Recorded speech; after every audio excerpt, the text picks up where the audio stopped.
In the recent episode of Chicago Fire, fans might have noticed the absence of Chief Wallace Boden, portrayed by Eamonn Walker.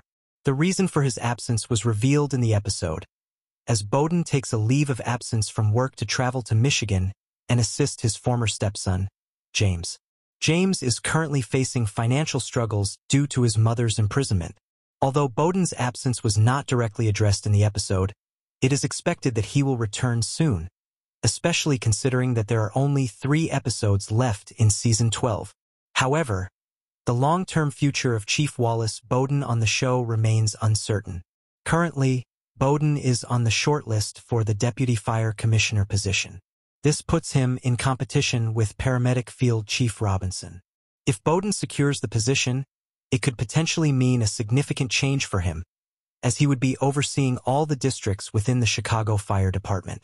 This could potentially pull him away from his role at Firehouse 51.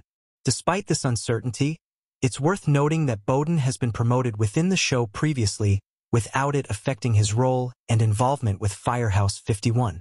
Fans can still hope that Boden will find a way to balance his new responsibilities while remaining an integral part of the Firehouse team.